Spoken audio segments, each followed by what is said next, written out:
তুমি এই পাপিষ্টাকে ভালোবেসেছিলে, এই যে শপথ করলে আমাকে ঘৃণা করো, তবে এই কি ঘৃণা করা? তোমাকে দুঃখ দেওয়া, এত মিথ্যে বলা, সবই তোমার স্নেহের আগুনে পুড়ে কি ছাই হয়ে গেল?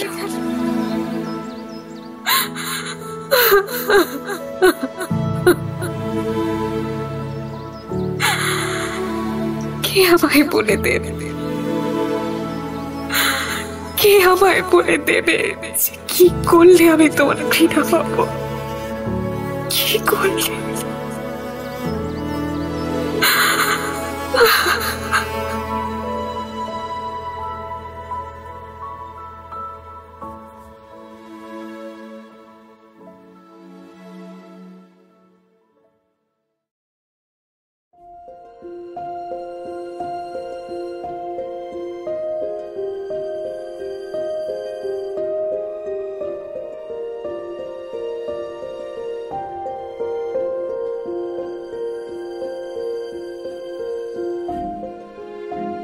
গল্পের দেশে আপনাদের নিয়ে যেতে আমরা আবার তৈরি।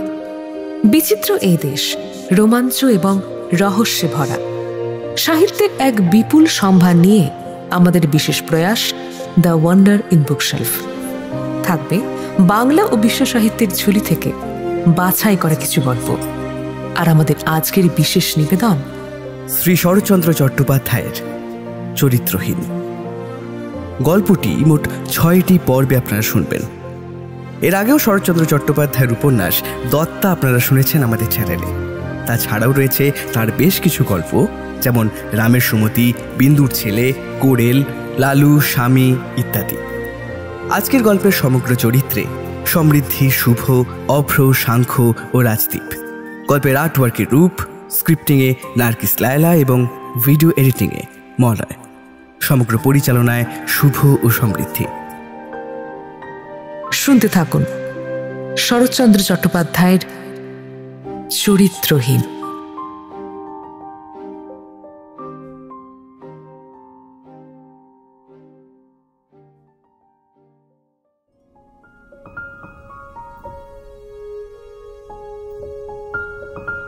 শুনছেন শ্রী শরৎচন্দ্র চট্টোপাধ্যায়ের চরিত্রহীন 3য় পর্ব।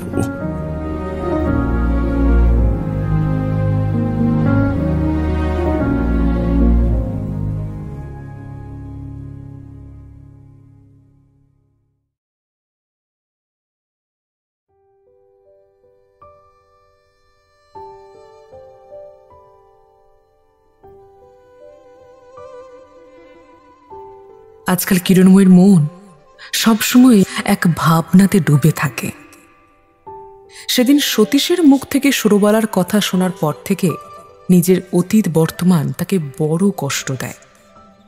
সেদিন কিরণময়ী সন্ধ্যের পর রান্নাঘরে গিয়ে রাতের জন্য রান্না চাপিয়ে চুপ করে বসে সেসব নিয়েই ভাবছে। এমন সময়ে কার যেন জুতোর শব্দে চমকে উঠল সে। চেয়ে দেখল দরজার বাইরেই ডাক্তার অনঙ্গমোহন এসে দাঁড়িয়েছেন। কিরণময়ী মাথার ওপর অনেকখানি টেনে উঠে দাঁড়ালো।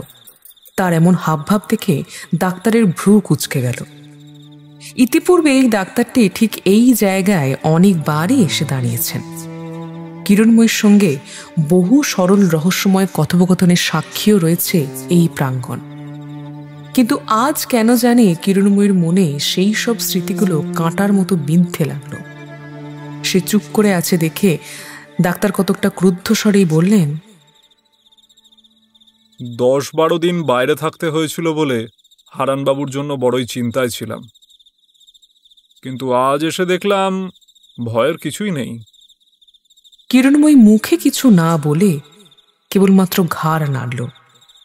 বেশ, ভালো থাকলেই ভালো। আমাকে তো তাহলে আর দরকার নেই, কি বলো? না, নেই। তা তোমাদের দরকার না থাকলেও আমার দরকার তো এখনো শেষ হয়নি।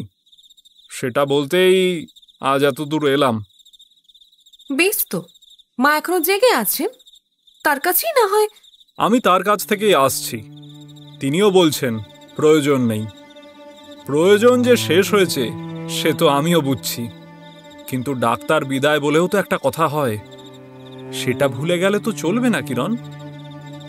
ডাক্তারের মুখ দিয়ে তার নিজের নাম আজ হঠাৎ যেন শুলের মতো বিঁধল কিরণময়ীকে। সে এমনই শিউরে উঠল যে ওই অল্প আলোতেও ডাক্তার সেটা দেখতে পেল। তা কি চান আপনি? টাকা?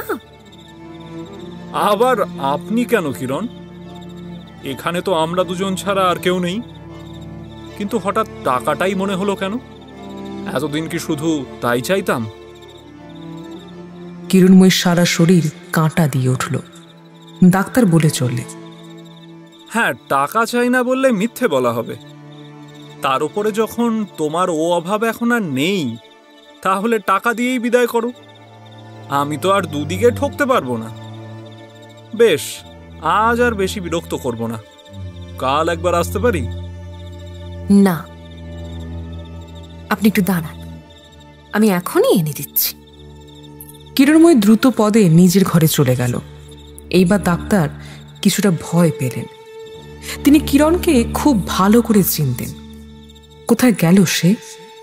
টাকাটাই আনতে, নাকি আঁতে ঘা লাগায় এক্ষুনি লোকজন জড়ো করে একটা হাঙ্গামা বাঁধাবে ওই মেয়ে? না, সেসব কিছুই হলো না। কিরণময়ী ফিরে এলো।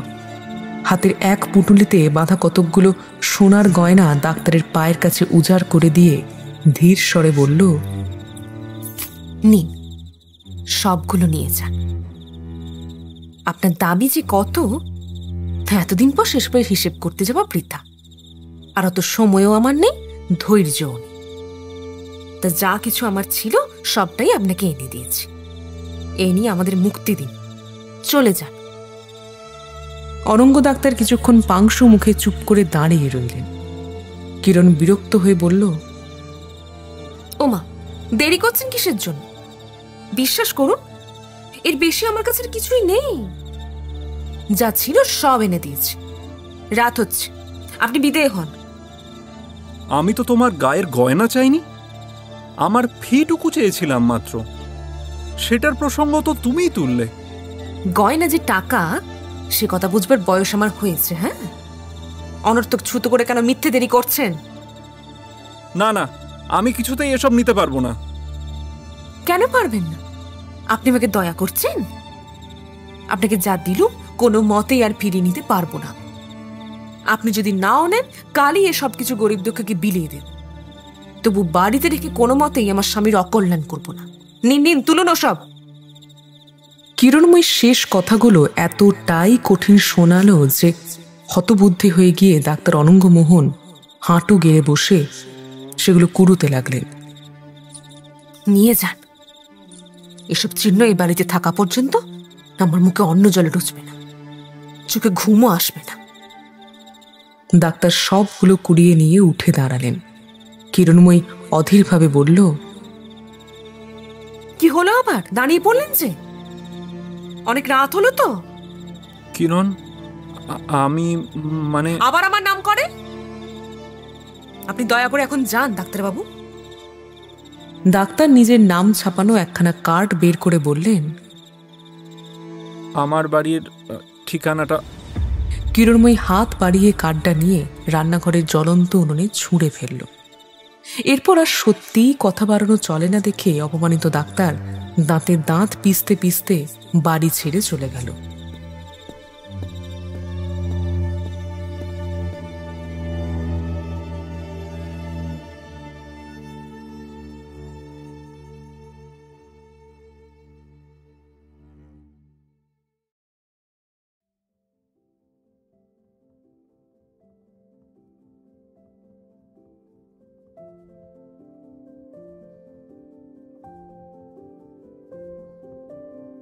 দিবাকরের বড় দুঃখের রাত্রি অবশেষে সকালের মুখ দেখল। কাল সকালে সে গোপনে বিয়ে ফেল হবার খবর পেয়েছিল। উপরন্তু সন্ধ্যাবেলায় উপিন্দাকে পরম উৎসাহে ভট্টাচার্য মশাইয়ের সঙ্গে তাঁরই বিয়ের কথাবার্তা বলতে শুনেছে। তখনই তার ইচ্ছে করছিল যেন মরে যায়। দিবাকরের বুকের ভেতরটা যন্ত্রণায় কুকিয়ে উঠল। ওর মা নেই, বাপ নেই, ঘর নেই, আপন ভিটে নেই। নিজের বলতে কোথাও কিচ্ছু নেই। জ্ঞান হওয়া অবধি যে বাড়িতে সে রয়েছে এ তার মামার বাড়ি, এমনকি এই আশ্রয় তার আপন মায়ের নয়, বিমাতার। রাতে একটুও ঘুম হয়নি ওর। চোখ বুঝলে কেবল মনে পড়ছে সে ফেল করেছে, তার অনেক দুঃখের লেখাপড়া ব্যর্থ হয়ে গিয়েছে। আজ যখন এই খবর সবাই শুনবে তখন কি হবে? দেখতে দেখতে বেলা প্রায় 8টা বেজে গেল। প্রায় মিনিট 30 আগে সে শুনেছে উপেন্দা বাড়ি থেকে বেরিয়ে গেলেন। এরপর তো আর কিছুতেই পড়ে থাকা যায় না এভাবে। ধীরে ধীরে দিবাকর তার মন শক্ত করল। আপন মনে ভাবল, অনেক ভয় পেলাম, আর না। ছোটদা রাগ করুন কিংবা বৌদি দুঃখ করুন, এ আমি কিছুতেই করতে পারবো না। যিনি আমার ঘরের লক্ষ্মী হবেন, হয় তিনি আমার ঘরেই আসবেন, না হয় কোনোদিনই আসবেন না। পারি তো তাকে সসম্মানে প্রতিষ্ঠা করব, না পারি অন্তত অসম্মানের মধ্যে টেনে আনবো না। এ আমার নিজের প্রথম ও শেষ সিদ্ধান্ত। দিবাকর ধীর পায়ে অন্তঃপুরে প্রবেশ করে সরুবালার ঘরের সামনে দাঁড়িয়ে ডাক দিল, বৌদি। ও ঠাকুরপো, ভেতরে এসো। দিবাকর ঘরে ঢুকে দেখে আলমারি উজাড় করে সরুবালা বসে বসে তোরঙ্গ সাজাচ্ছে। সে জিজ্ঞাসা করল,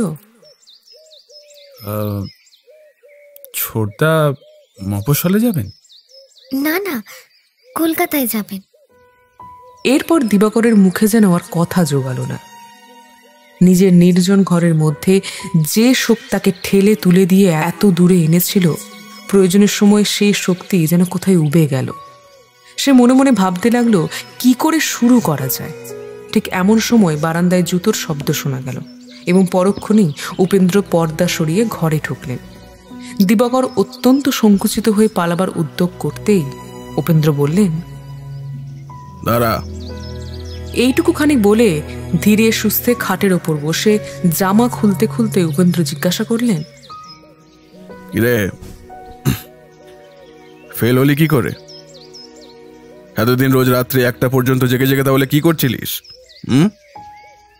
দিবাকর হতবুদ্ধি হয়ে দাঁড়িয়ে রইল। তার মুখে এমনিতেই শব্দ জোগাচ্ছিল না, এখন আরোই যেন তাকে বোবায় ধরল। সে চুপচাপ মাথা নিচু করে দাঁড়িয়ে থাকলো সেখানে। না, এই বাড়িতে তোর কিছু হবে না দেখছি। যা কলকাতায় গিয়ে পড়গে, তাহলে যদি একটু মানুষ হতে পারিস। তা বৌদির কাছে কি দরবার করতে এসেছিলি? বিয়ে করবি না, এই তো? মুহূর্তের মধ্যে দিবাকরের সমস্ত দুঃখ যেন একেবারে ধুইয়ে মুছে গেল। সে মাথা তুলে ফেলফেলে দৃষ্টিতে তাকিয়ে রইল উপেন্দ্রর দিকে। তার সেই দৃষ্টি দেখে উপেন্দ্র হেসে ফেললেন। আচ্ছা যা, এখন মন দিয়ে পড়াশোনা কর।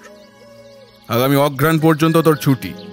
কি আর এই যে গিন্নি, বলছি ওই সতীশ টেলিগ্রাফ করেছে, হারান্দার অবস্থা বাড়ি খারাপ।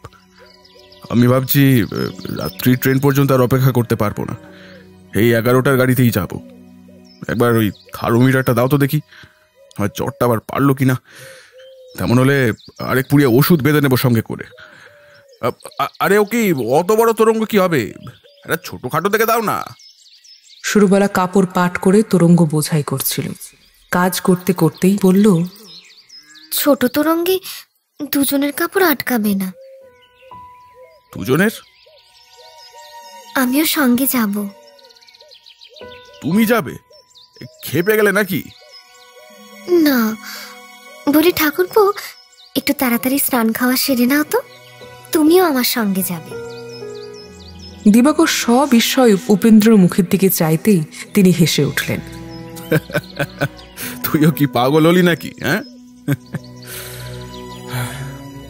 আরে হারান্দার ভীষণ অসুখ, বোধহয় হাতে আর বেশি দিক নেই।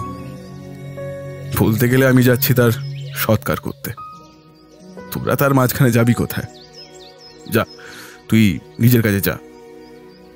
আমি আদেশ করছি ঠাকুরপো, তুমি তৈরি হয়ে নাও। তোমার ছোটদা আজ 3 দিন হলো জ্বরে ভুগছেন, আজও জ্বর ছাড়েনি, তাই আমিও সঙ্গে যাব।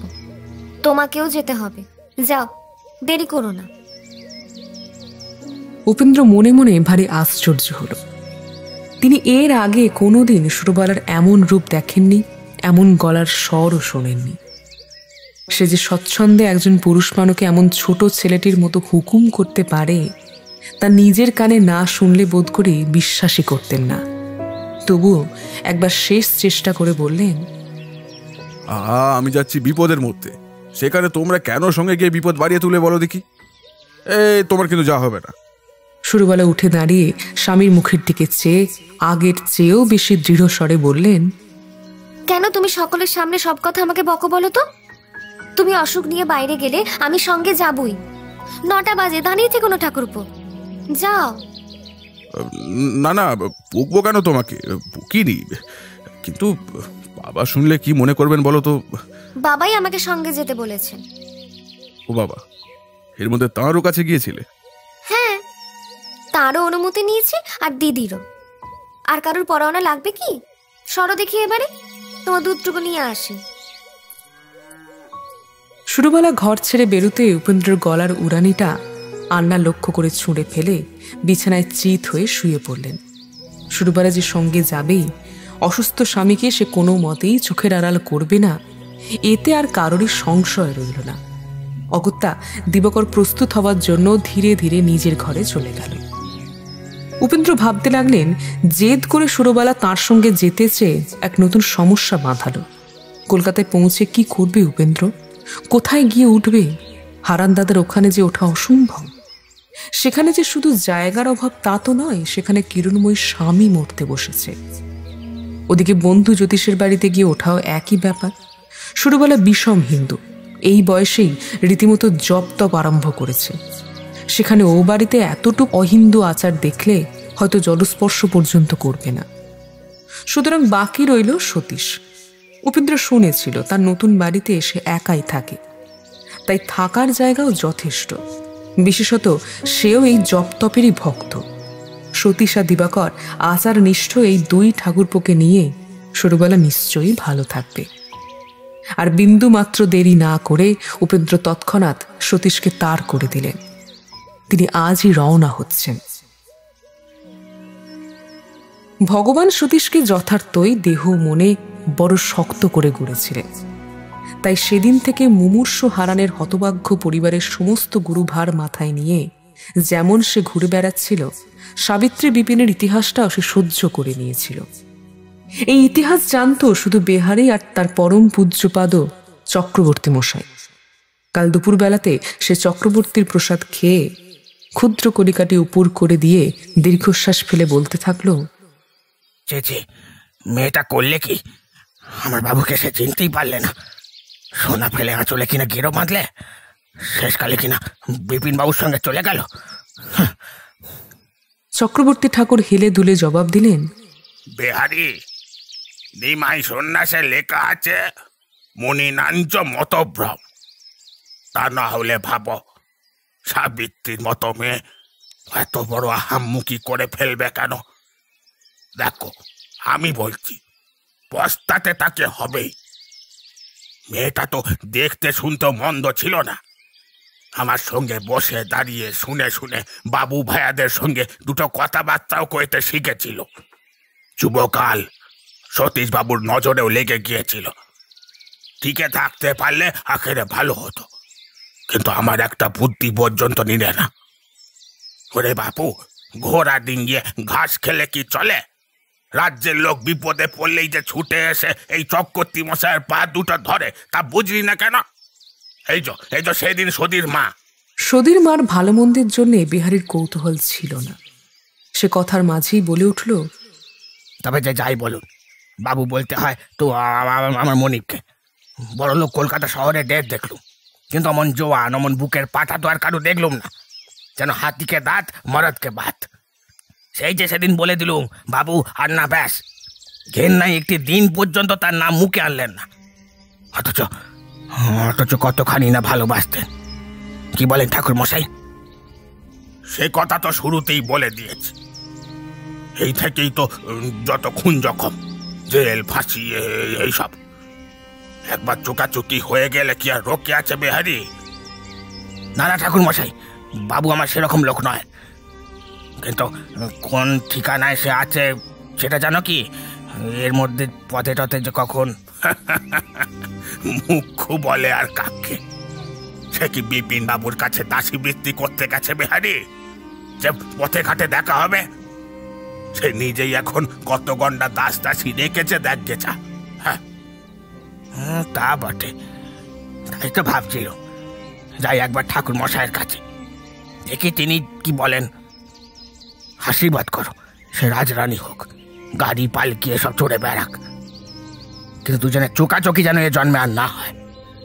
যাকে এখন এলাম ঠাকুর মশাই, আবার আবার পরে আসবো ক্ষণ, পেন্নাম হই।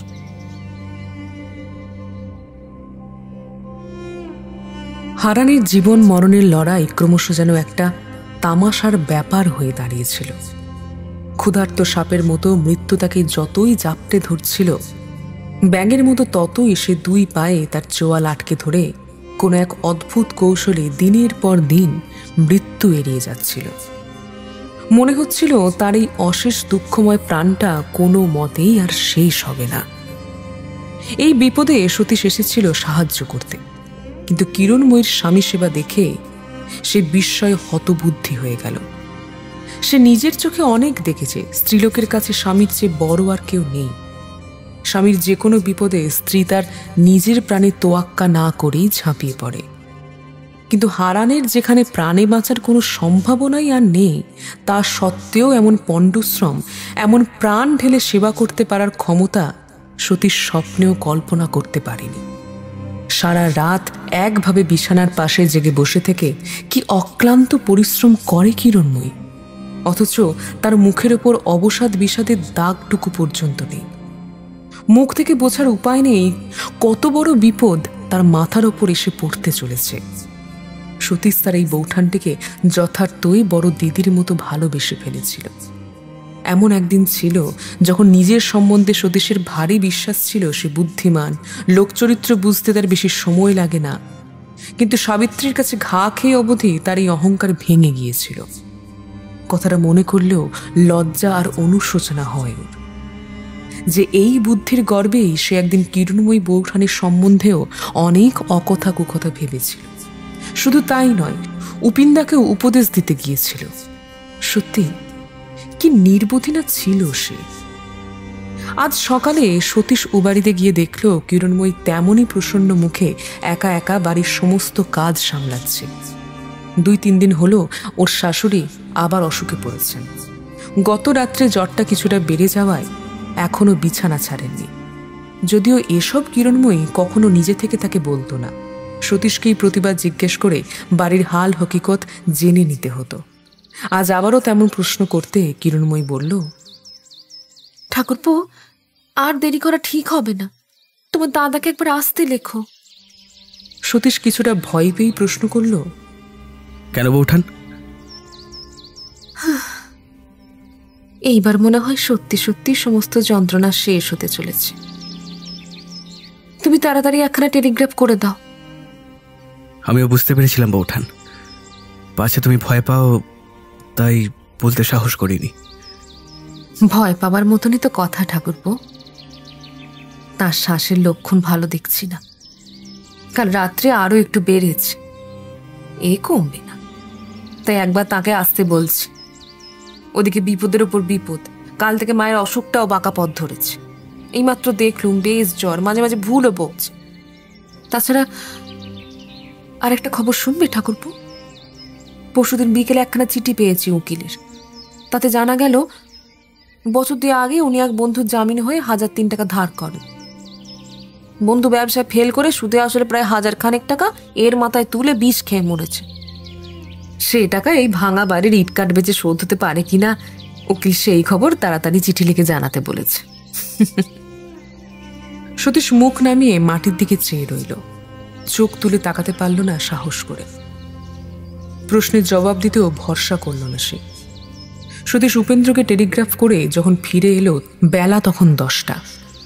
রান্নাঘরে গিয়ে দেখল কিরণময়ী শাশুড়ির জন্য সাগু বানাচ্ছে। ও, ফিরলে তুমি? বসো ঠাকুরপো। সতীশ লক্ষ্য করল কিরণময়ীর গলাটা কেমন ভারী লাগছে। চোখে জল নেই বটে, কিন্তু পাতা দুটো ভেজা। আজ কিরণময়ী আসন দেবার কথাও তুলল না। সতীশ কোথায় বসলো, কি করলো, সেদিকেও নজর করল না। আজ অব্দি সতীশ কখনো কিরণময়ীর আতিথেয়তা বা যত্নতে ত্রুটি দেখেনি। এত দিনের এত আসা যাওয়া, এত মেশামেশির মধ্যে একটি দিনের তরেও সে বৌঠানের সহজ সরল ব্যবহারে সৌজন্যের এতটুকু অভাব খুঁজে পায়নি। তাই আজ এইটুকু মাত্র অবহেলা যেন চোখে আঙুল দিয়ে তাকে দেখিয়ে দিল কি গুরু ভারে বৌঠানের সমস্ত মন আচ্ছন্ন হয়ে আছে। আচ্ছা ঠাকুরপো, জমির সঙ্গে এইসব দেনা পাওনার ঝঞ্ঝাট মিটে যাওয়ার পরে আমার চাকরি করা উচিত না ভিক্ষে করা উচিত? সতীশ বুঝল কিরণময় ঠিক কি বলতে চাইছে, তাই ধীরে ধীরে বলল, উপেন্দাকে জিজ্ঞেস করো, তিনি জবাব দেবেন। জিজ্ঞেস না করেও বুঝতে পারছি হয়তো দয়া করে তিনি আমাকে দুটো খেতে দেবে, কিন্তু এই পরের উপর নির্ভর করে থাকাই তো ভিক্ষে করা ঠাকুরপো। ভেবো না যেন তোমার উপিন দাদাকে আমি চিনতে পারিনি। আমি তাকে খুব চিনেছি, বুঝেছি। অনাথাকে তিনি দিতে জানেন, কিন্তু শুধু দেওয়াই তো নয়, নেওয়াও তো আছে। দিয়ে কখনো দেখিনি ঠাকুরপো, কিন্তু সারা জীবন পরের মন জুগিয়ে নিতে পারা যে কম কঠিন নয়, সে কথা যে হারে হারে টের পেয়েছি ঠাকুরপো। এই পৃথিবীর সঙ্গে কারবার আমার বেশি দিনের নয়। দেনা পাওনা চুকিয়ে নিতে এখনো ঢের বাকি। এই দীর্ঘ জীবনের হিসেব নিকেশে দোষঘাট ভুলভ্রান্তি হতেও পারে। তখন তিনিই বা কি বলে দেবেন, আর আমিই বা কোন মুখে হাত পাতবো বলো? তখন যে আবার গোড়া থেকে নিজের পথে নিজেকে চলতে হবে। দোষঘাট সকলেরই হয়, ভুলভ্রান্তি হবে কেন? কে জানে ঠাকুরপো, আমিও তো মানুষ। কিন্তু বৌঠান, কেবল উপেন্দার কথাই কেন হবে? তিনি কি সব? আমি কেউ নই? আমি তোমাকে তার আশ্রয় নিতে দেব না। তুমি দুঃখ পাও, আরো যন্ত্রণা পাও, এমন দুর্ভাগ্য আমি তোমার আর কিছুতেই হতে দেব না। সে তো এক কথাই হলো ঠাকুরপো, তুমি আর তোমার দাদা তো পর নয়। তোমার আশ্রয় থাকলে তোমার মনও তো জুগিয়ে চলে হাত পেতে ভিক্ষে নিতে হবে। না, না হবে না, কারণ আমি তোমার চেয়ে ছোট ভাই, কিন্তু উপেন্দা তোমার স্বামীর বন্ধু। দরকার হয় আমার বোনের ভার আমি নিতে পারবো। যদি তোমার মন জুগিয়ে না চলতে পারি? আমিও তোমার মন জুগিয়ে চলবো না। এই তো। যদি দোষ অপরাধ করি? তাহলে ভাই বোনের ঝগড়া হবে, আবার কি? আর যদি জীবনে যদি ভুল ভ্রান্তি হয়, সে কি আমার এই ছোট্ট ভাইটি ক্ষমা করতে পারবে? এই ভুলভ্রান্তির মানে আমি বুঝতে পারি না বৌঠান। ছোট ভাইকে অর্থ বুঝিয়ে বলা যদি যদি দরকার মনে করো তো বলো, আর দরকার না মনে করলে বলো না। এই জীবনে আমি কেবল দুজনকে অগাধ শ্রদ্ধার ভক্তি করি, এক তোমাকে আর আরেক উপেন্দাকে। তাই তোমার ও কথার মানে যাই হোক, যে অপরাধ মনে আনাও যায় না, তাও যদি সম্ভব হয় তবুও ভুলতে পারবো না দিদি, যে আমি তোমার ছোট ভাই। কথাগুলো বলতে বলতে সাবিত্রীর কথা মনে পড়ে গেল সতীশের। অবরুদ্ধ কণ্ঠে সে বলল, বৌদি, আজ তোমার এই ছোট ভাইটির অহংকার মার্জনা করো, কিন্তু যে অপরাধ এই জীবনে আমি ক্ষমা করতে পেরেছি, সে অপরাধ ক্ষমা করতে স্বয়ং ভগবানের বুকেও বাঁচত। আজ আমাকে একবার ভালো করে চেয়ে দেখো দিদি, যে সতীশ নিজের দুর্বুদ্ধিতার স্পর্ধায় তোমাকে বৌঠান বলে ব্যঙ্গ করেছিল, আজ সে তোমার এই ভাইটি নয়। বিশ্বাস করো, আমি সে নই। সে কখনো তোমাদের চিনতে পারেনি, কখনো তোমাদের পুজো করতে শেখেনি। তাই জগন্নাথকে সে গাঠের পুতুল বলে উপহাস করেছিল। নিজের মহাপাতকের খরা নিয়ে সে ডুবে গেছে বৌদি। সে আর নেই, সে সত্যি আর নেই, আর নেই সে।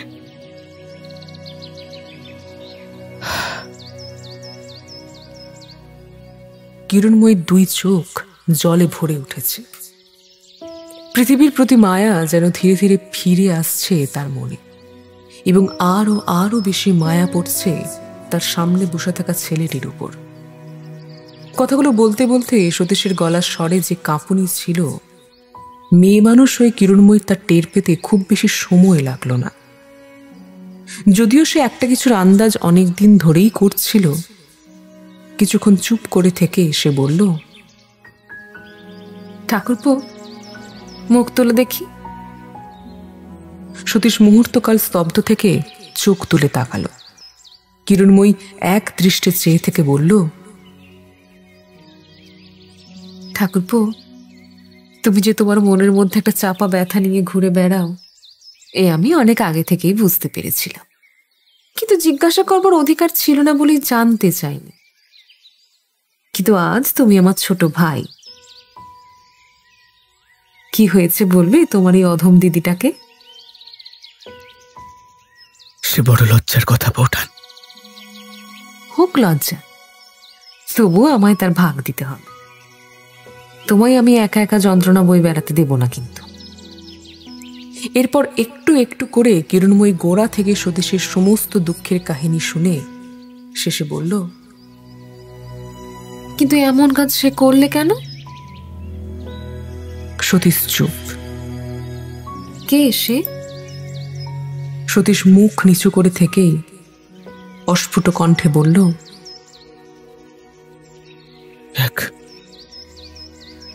এক হতভাগিনী।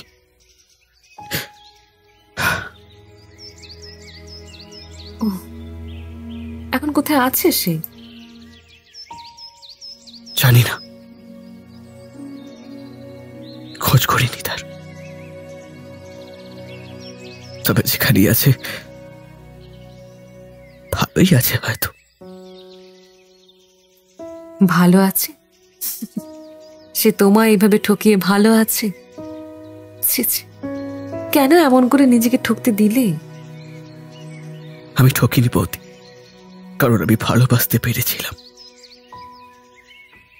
বরং ঠকেছে সে, যে ভালোবাসতে পারিনি। তোমার তাকে মনে পড়ে না ঠাকুরপো? সে তো মনেই থাকে, আর আলাদা করে মনে করবার দরকার পড়ে না বৌঠান। যতই চেষ্টা করি ভোলার, আরো আরো বেশি করে স্মৃতিতে চেপে বসে সে। এখন তো তোমার স্নেহ পেয়ে এমন বিগড়ে গিয়েছি যে চোখ বন্ধ করে তাকে মনে করার চেষ্টা করলে একসঙ্গে দুজনকে দেখি। কিরণের মাথার ভেতর কথাটা গেঁথে গেল। এত শ্রদ্ধা ভক্তি তাঁর কপালেও ছিল। কি আশ্চর্য! খানিক চুপ করে থেকে সে বলল, কিন্তু ভাই, সামনে থেকে একরত্তি ভালোবাসাটুকু না পেলে তো তুমি এভাবে ভেঙে চুরে ভালোবাসতে পারতে না।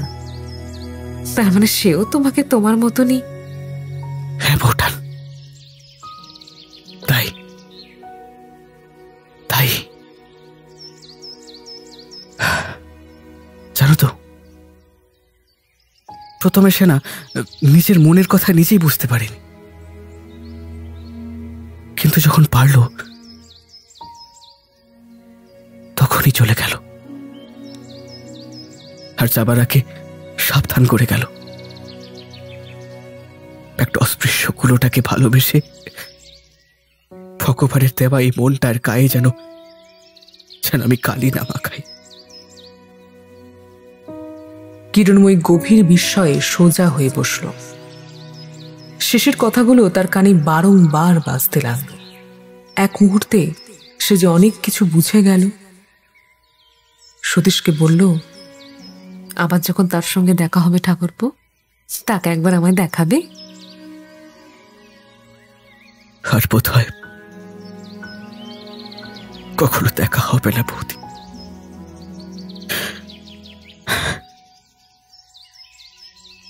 এবারে কিরণময়ের ঠোঁটের কোণে একটা ম্লান হাসি ফুটে উঠল ধীরে ধীরে।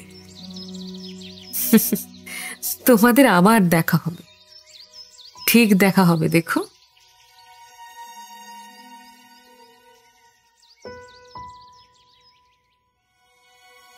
সতীশ যখন হারান দাদার বাড়ি থেকে নিজের বাসায় এসে উপস্থিত হলো, রাত্রি তখন 8টা।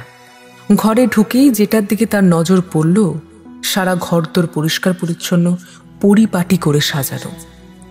জামাটা খুলে আনলায় রাখতে গিয়ে দেখল কাপড়গুলো গোছানো, থাক করা। হরিণের শিঙে টাঙানো আহ্নিক করবার কাঁচা কাপড়খানা কোচানো। বসতে গিয়ে দেখল চেয়ারের উপরে রাখা ময়লা কাপড়ের রাশ আজ নেই। বিছানার চাদর, বালিশের অর অতিশয় মলিন ছিল, আজ সবগুলোই সাদা ধপধপ করছে। যে তেলচিটে মশারি চিরকাল একপাশে টাঙানো থাকতো, আজ সেটাও পরিষ্কার করে ভাঁজ করে বিছানার কোণে রাখা। ঘর জুড়ে সব দিকে একটা স্ত্রীর লক্ষণ দেখে সতীশ অত্যন্ত তৃপ্ত হল। কিন্তু বৃদ্ধ বিহারীর এই আকস্মিক রুচি পরিবর্তনের কোনো কারণ খুঁজে পেল না সে। বিহারি, এই বিহারি। আজ্ঞে বাবু, ডাকছিলেন? আরে পারিসই যখন এসব, তাহলে ঘর তো এত নোংরা করে রাখিস কেন? যাক, চারপাশটা দেখে বেশ ভালো লাগছে। বিহারী একখানা বিনীত হাসি হেসে বলল, আজ্ঞে আপনার জন্য একখানা তার এইছে, এই যে টেবিলে রাখা। সতীশ হাত বাড়িয়ে টেবিল থেকে একটা হলুদ রঙের খাম খুলে দেখল উপিন্দার সংবাদ। তিনি 9:30টার ট্রেনে হাওড়া স্টেশনে পৌঁছাবেন, আর এখন ঘড়িতে প্রায় 8:30। শিগগির একখানা গাড়ি নিয়ে আয় বিহারি, উপেন্দা আসছেন। 5 মিনিটের মধ্যে বিহারী গাড়ি ডেকে এনে সতীশকে জিজ্ঞাসা করল, বাবুকে নিয়ে বাসায় ফিরবেন তো? না রে, আজ রাতে আর ফিরবো না। সতীশ ভেবেছিল উপেন্দা ট্রেন থেকে নেমে একেবারে হারানের বাড়িতেই যাবে, কারণ তার সস্ত্রীক আসবার খবর টেলিগ্রামে ছিল না। বাবু, একটা কথা ছিল। হ্যাঁ বল। মানে আরে তাড়াতাড়ি বল, বেরোতে হবে আমায়, হাতে বেশি সময় নেই। 30 টাকা হলে। সে কি রে, পরশুই তো 30 টাকা নিলি, বাড়ি পাঠিয়েছিলি নাকি? তাই ইচ্ছে ছিল, কিন্তু ওই চক্রবর্তী ঠাকুরের বাড়িতে। চক্রবর্তীর নামে সতীশ জ্বলে উঠল। লোকটা নামই পুরুত, ধার রোজগারের সব টাকা গাঁজায় ওড়াতে এর জুড়ি মেলা ভার। ও, সে টাকাটা তাহলে তোমার পেয়ারের চক্রবর্তী ঠাকুরকে দেওয়া হয়েছে। তো এই টাকাটা কাকে দান করা হবে শুনি? আগে দান নয়, একজন বড় দুঃখে পড়ে। দেখো বেয়ারি, তোমার থাকে তো তুমি তাও কে, নয়তো আমি এত বড় লোক নই যে রোজ রোজ টাকাগুলো এইভাবে দান ছত্রে নষ্ট করব। আমি দিতে পারবো না। না দিলেই নয় যে বাবু, আমার মাইনে থেকে কেটে দিন না হয়। মাইনে থেকে কাটবো? এ পর্যন্ত কত টাকা নিয়েছিস বলতো বেহারি? যেমন নিয়েছি তেমনি ছেলেদের দেশে 3 বিঘে জমি, 1 জোড়া গরু কিনে দিয়েছি, তাছাড়া একখানা নতুন ঘর তুলেও দিয়েছি। আমার টাকা আপনার কাছেই তো জমা আছে বাবু, আজ তার থেকে দিন না একটু। কথা শোনো, তো ছেলেদের জন্য কিনে দিয়ে আমার কি উপকার করেছিস তুই? যা তো এখন, আমার কোনো টাকা নেই। এই বলে উড়ুনিটা কাঁধে ফেলে স্টেশনের উদ্দেশ্যে বেরিয়ে গেল সতীশ। বিহারী ম্লান মুখে নিজের ঘরে আসলো। ঘরে থাকা মানুষটির দিকে করুণ দৃষ্টিতে তাকিয়ে রইল সে।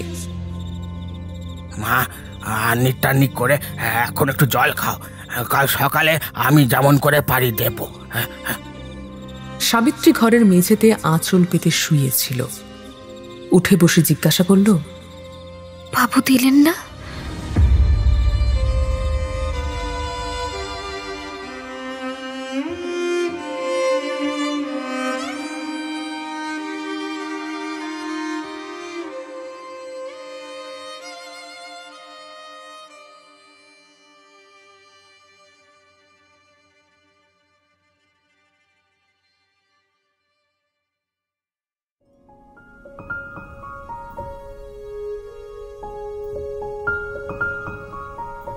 শুনছেন শরৎচন্দ্র চট্টোপাধ্যায়ের চরিত্রহীন। এরকম আরও গল্প শুনতে আজই চ্যানেলটিকে সাবস্ক্রাইব করুন এবং সেই সাথে বেল নোটিফিকেশনটি অন করে রাখুন। আপনাদের এই ছোট্ট একটি কাজ আমাদের অনেক সাহায্য করে। তাহলে দেরি কেন, শোনা যাক গল্পের বাকি অংশটি।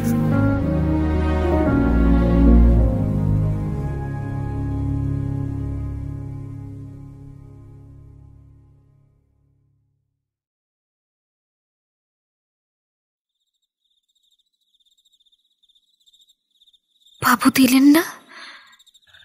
জানোই তো মা, আমার মনিবটি দাতা কর্ণ এখন না দিয়ে স্টেশনে চলে গেলেন বটে, কিন্তু কাল সকালে যখন ফিরে আসবেন তখন আমায় ডেকে ঠিকই দিয়ে দেবেন। তোমার কোনো চিন্তা নেই গো মা, এখন উঠে একটু জল টল খাও, সারাদিন শুকিয়ে আছো। সাবিত্রীর পাংশু মুখে একটুখানি হাসি ফুটল। বলল, ভালোই হলো, আজ রাত্রে তাহলে আর বাবু ফিরছেন না। বুঝলে বিহারি, কাল দুপুরবেলার গাড়িতেই তবে কাশি চলে যেতে পারবো। তাই যেও মা, তাই যেও। জানো তো, দেশ থেকে আমার স্ত্রী একখানা দুঃখ পাঠিয়ে পত্র দিয়েছিল, বাবুকে পড়াতে গেল, পড়ে বললেন, বিহারি তোর কি কিছুই নেই রে? বলেছিলুম আমি তো গরিব দুঃখী, আমার আর কি থাকে বাবু। এই শুনে আর কোনো কথা কইলেন না।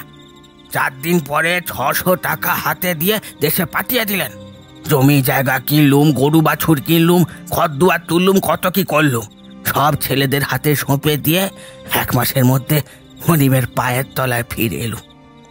স্ত্রী কেঁদে বললে তাকে সঙ্গে নিয়ে আসতে, মনিবকে একবার দর্শন করে আসবে। আমি আনিনি। এবার আমার দুঃখ যে হোক করে হোক ঘুটেছে, কিন্তু তোর দুঃখ রে মা। সাবিত্রী রে, আমরা কিছু না চেনে কিছু না বুঝে বিপিন বাবুর নাম করে তোর কত নিন্দাই না করেছি। মার্জনা কর মা, নইলে যে আমার গায়ে পোকা হবে। সবই আমার অদৃষ্ট, তোমার এতে কোনো কসুর নেই। স্নান করবো বিহারি, একখানা কাপড় দিতে পারবে? স্নান সেরে সাবিত্রী কাঁচা ধোয়া কাপড় পরে আহ্নিক করল। বিহারী নিজের হাতে তৈরি করা কাঁচা গোল্লা সন্দেশ সমস্ত দিনের অনাহারের পর মুখে তুলে খানিক সুস্থ বোধ করল সে। বিহারী ইতিমধ্যে কিছু পান সুপারি জোগাড় করে এনে একখানা থালায় সাজিয়ে সাবিত্রীর কাছে হাজির করতেই সে হেসে ফেলল। বিহারি, আমাকে একটুও ভুলনি দেখছি। খাবার পরে আমার পান দোক্তা খাবার যে বদ অভ্যেস আছে সে দেখছি এখনো তোমার দিব্যি মনে আছে। তোমাকে একবার দেখলে পশু পক্ষী তো ভুলতে পারে না যে মা। আর আমি অধম কিনা মানুষ, তাই ভুল হয়ে গিয়েছিল। তুমি তোমার পানখানা সাজিয়ে নাও মা, আমি একবার ওই রান্নাঘরের বাকি কাজগুলো দেখে আসি। বিহারী চলে যেতেই মেঝের উপরে সাবিত্রী পান সাজতে লাগলো। মাথায় কাপড় নেই, ভেজা চুল পিঠের ওপর এলোমেলো ছড়ানো।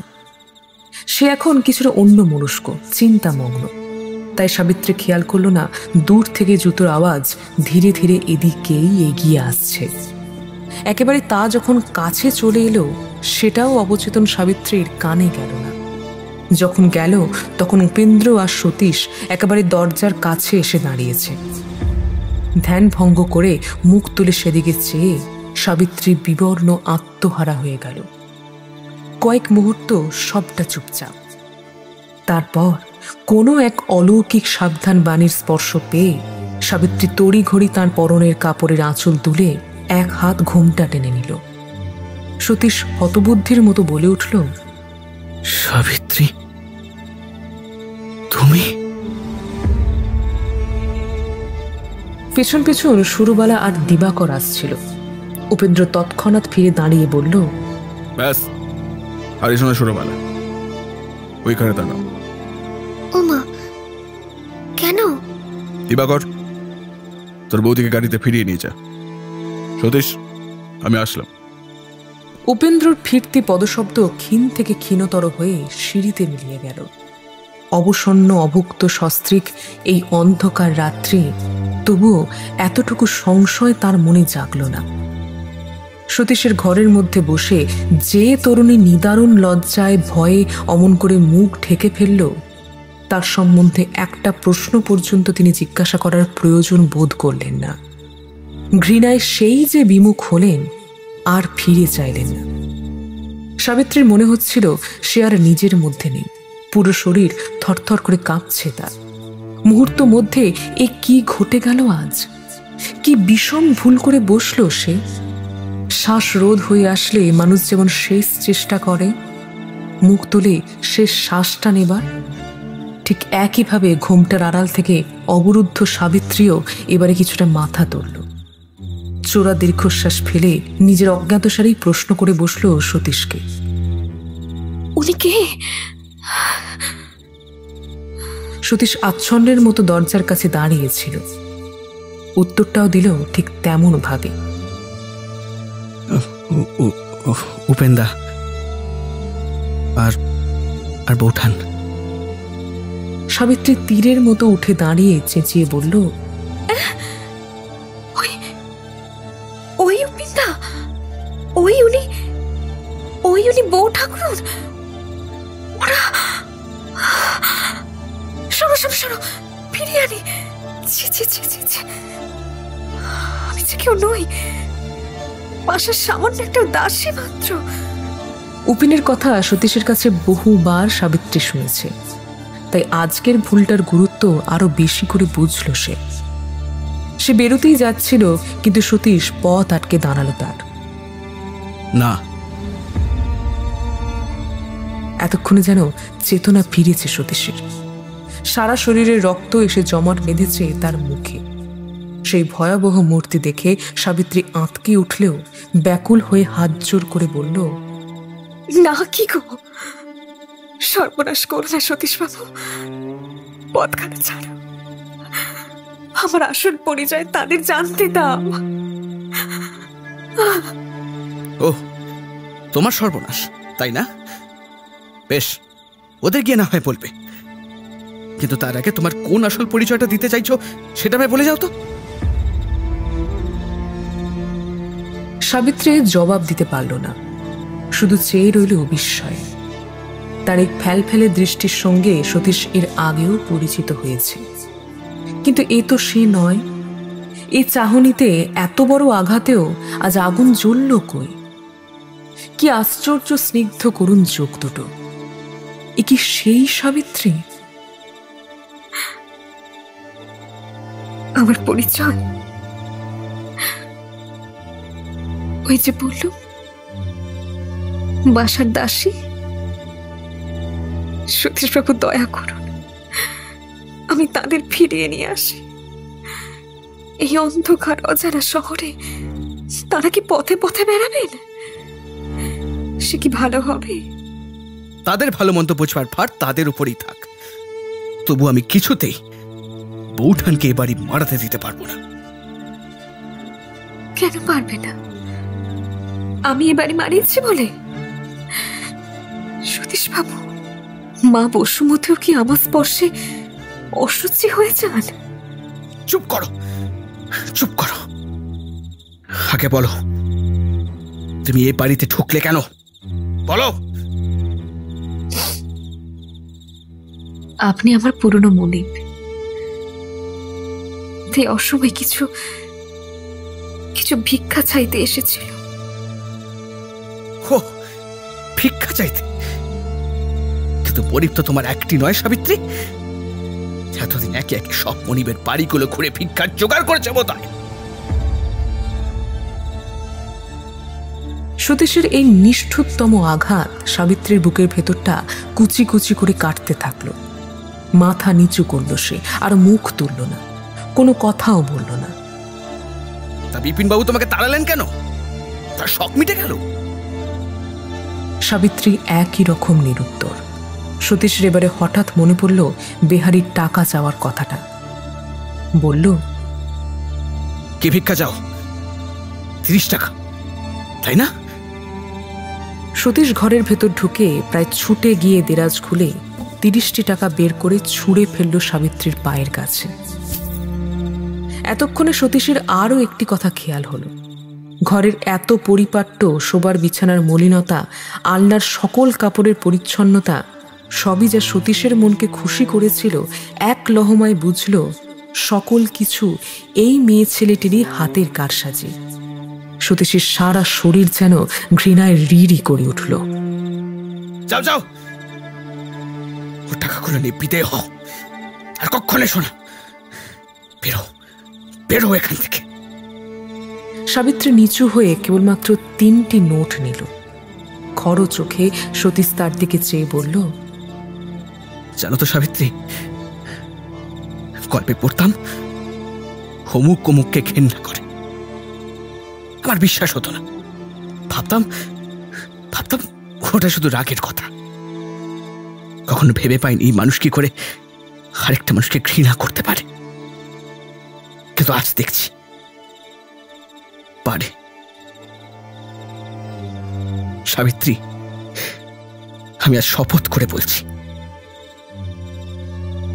আমি মরণ এড়ালেও আর তোমাকে স্পর্শ করতে পারবো না। আচ্ছা সাবিত্রী, সংসারে টাকার চেয়ে বড় তোমাদের কাছে আর কি কিছুই নেই? নইলে ওই 3 টাকার নোটও তুমি কিছু দিয়ে হাত দিয়ে তুলতে পারতে না। আজ আমার কাছে যা আছে আমি তোমাকে তার সমস্ত দেব, কিন্তু একটা কথা আমাকে সত্যি বলে যাও, প্রশ্ন করতেও লজ্জা করে। তবু জানতে ইচ্ছে হয় সাবিত্রী, কখনো কোনো দিনও তুমি কি কাউকে ভালোবাসোনি? বলে যাও। কি লাভ হবে আপনার আমার কথা জেনে? বিশ্বাস তো করতে পারবেন না আমায়। সতীশ নিরুত্তর রইল। সাবিত্রী ধীরে ধীরে দরজার দিকে এগুতে এগুতে বলল, সংসারের অনেক কথাই তো আপনি জানেন না, তবু তো দিন কেটে যায়। এই কথাটা না জানলেও আপনার ক্ষতি হবে না।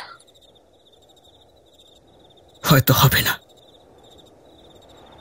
এই কথাটার সঙ্গে সতীশের দীর্ঘশ্বাস মুহূর্তে সাবিত্রীর কানে গেল।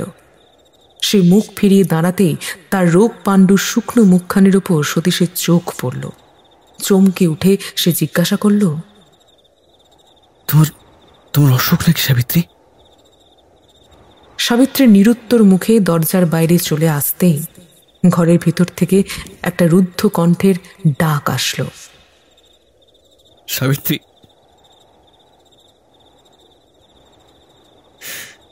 সত্যি কি একটা দিনের জন্য আমাকে ভালোবাসোনি?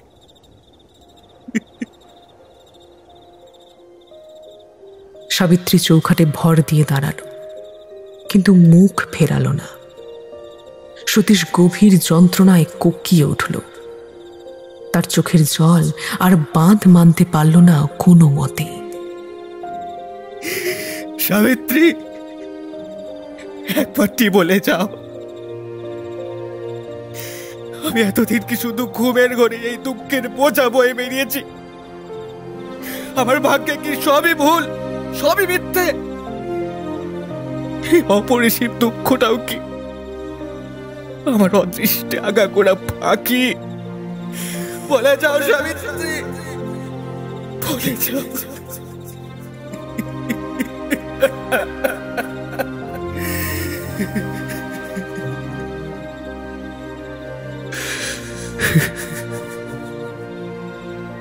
কিছু মুহূর্ত চুপ থেকে সাবিত্রী ফিরে দাঁড়িয়ে বলল, আমি নিতান্ত দায়ে পড়ে বিহারীর কাছে টাকা ধার করতে এসেছিলাম, গোপনে।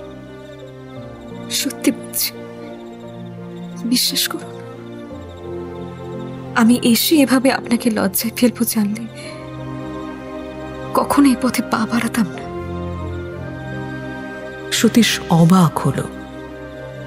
সাবিত্রী এই মূর্তি সে কোনো কালে দেখেনি। সে বিস্মিত দৃষ্টিতে তাকিয়ে রইল তার দিকে। আপনি শপথ করে বললেন আমাকে ঘৃণা করেন। আপনারা খুশি হলে ভালোবাসতেও পারেন, রাগ হলে ঘৃণাও করতে পারেন। আপনারা করেনও তাই, কিন্তু আমাদের তো হাত পা বাঁধা। এ পথে যখন পা দিয়েছি তখন সুপথ কুপথ যাই হোক, এই ধরে না চললে তো উপায় নেই। সতীশ নির্বাক স্তব্ধ, শুধু বিহ্বল বিস্ফারিত চোখে সে সাবিত্রীকে জরিপ করছে। সাবিত্রী এ দৃশ্য সহ্য করতে পারল না, অন্যদিকে মুখ ফেরালো। তার নিজের কথা নিজের বুকে মৃত্যুবাণের মতো বিঁধছে, তবুও আহত সৈনিকের মতো শেষবার সতীশের ভালোবাসার উপর মোক্ষম একটা আঘাত করল। আপনি জিজ্ঞাসা করেছিলেন না কোনোদিন আপনাকে ভালোবেসেছিলাম কিনা? তবে শুনুন, না, বাসিনি। সবটাই ছিল আমার ছলনা। কাকে ভালোবাসি সে খবর তো পেয়েছেন। সতীশের মনে হলো তার ঘরের প্রতিমা আজ বিসর্জন গেল। তার ভেতরের প্রবল অনুভূতিগুলো ধীরে ধীরে থিতিয়ে যেতে লাগলো। কোনো রকমের সাবিত্রীর দিকে চোখ ফিরিয়ে সে কেবল বলতে পারল, চলে যাও, চলে যাও তুমি আমার চোখের সামনে থেকে, চলে যাও। সাবিত্রী চৌকাঠের ওপর মাথা ঠেকিয়ে প্রণাম করে নিঃশব্দে চলে গেল। সতীশ চেয়ে দেখল না, কেবল তার কানে গেল অতি মৃদু পায়ের শব্দ। নিচে বেহারির ঘরে কেরোসিনের লম্ফের আলো জ্বলছিল। সাবিত্রী আধ বোঝা চোখে টলতে টলতে সে ঘরে ঢুকে দুহাত বাড়িয়ে কিছু একটা যেন ধরতে চেষ্টা করল এবং পরক্ষণেই সংজ্ঞা হারিয়ে লুটিয়ে পড়ল মেঝেতে। বিহারী উপেন্দ্র, সুরবালা আর দিবাকরকে নিয়ে জ্যোতিষ সাহেবের বাড়ির দিকে খানিকটা এগিয়ে দিয়ে ফিরে এসেছিল এই মিনিট পাঁচেক আগে, এবং অন্ধকারে লুকিয়ে এতক্ষণ সাবিত্রীর শেষ কথাগুলো শুনছিল। আজ সারা দিন ধরে বিহারী তার সঙ্গে কত কথাই না বলেছে। নিষ্ঠুর গৃহস্থের ঘরে কাজ করতে গিয়ে সাবিত্রী যে কি নিদারুণ দুঃখ কষ্ট পেয়েছে তার বর্ণনা করার মতো নয়। রোগে পড়ে যা যা যন্ত্রণা সে বেচারি ভোগ করেছিল সেসব শুনতে শুনতে বিহারী কাঁদতে কাঁদতে অস্থির হয়ে পড়েছিল। অথচ এই মাত্র সতীশবাবুর সামনে কেন যে সাবিত্রী আগাগোড়া মিথ্যে বলল তার কারণ বিহারী খুঁজে পেল না। সাবিত্রী নেমে আসলে সেও পেছন পেছন এসে ঘরে ঢোকে। সাবিত্রীকে ওই অবস্থায় দেখে জিজ্ঞাসা করল, অমন করে মাটিতে পড়ে কেন মা? হ্যাঁ? সাড়া না পেয়ে আবার বলল, এত অসুখে ভুগেছে এতদিন, এভাবে মাটিতে ঠান্ডায় পড়ে থাকলে অসুখ বাড়বে যে মা। উঠে বসো, আমি একটা মাদুর পেটে দিই। সাবিত্রী নির্বাক, স্থির। বিহারী অবাক হল। সে লম্বখানা তার মুখের কাছে এনে একটু ঝুঁকে দেখতে ব্যাপারটা বুঝতে পেরে চিৎকার করে উঠল, কি করলি মা? মা, মা! সাবিত্রীর দুই চোখ বোঝা, সারাটা মুখ নীল বর্ণ। এত বড় চিৎকারেও সে সাড়া দিল না, তেমনি মৃতবৎ পড়ে রইল। ওদিকে উপরের ঘরে সতীশ এখনো একইভাবে মূর্তির মতো বসে। হঠাৎ বিহারীর কান্নার শব্দে চমকে উঠল সে। মুহূর্তের মধ্যে নিচে ছুটে এসে বিহারীর ঘরে ঢুকে সাবিত্রীকে ওভাবে দেখে ধপ করে তার মাথার কাছে হাঁটু গিরে বসল সে। আরোটা কাছে নিয়ে যেতে বুঝল সাবিত্রী জ্ঞান হারিয়েছে। ভয়ের কিছু নেই বিহারী, ওর চোখে মুখে জল দে। বামুনকে বল একটা পাখা নিয়ে বাতাস করুক। সাহস পেয়ে বেহারি সজোরে জলের ছিটে দিতে লাগলো সাবিত্রীর মুখে চোখে। হিন্দুস্তানি পাচকটা এসে প্রাণপণে বাতাস করতে লাগলো তালপাতার পাখাটা নিয়ে। খানিক পরে সাবিত্রী নিঃশ্বাস ফেলল, চোখ মেলে মাথায় কাপড় টেনে উঠে বসল। পাচক ঠাকুর, তুমি গিয়ে বেশি করে একটু গরম দুধ নিয়ে এসো, আর ভিজে কাপড়টা ওকে শিগগির ছেড়ে ফেলতে বল বিহারি। ঠাকুর দুধ আনতে চলে গেল। মিনিট খানিক চুপ করে থেকে সতীশ বলল,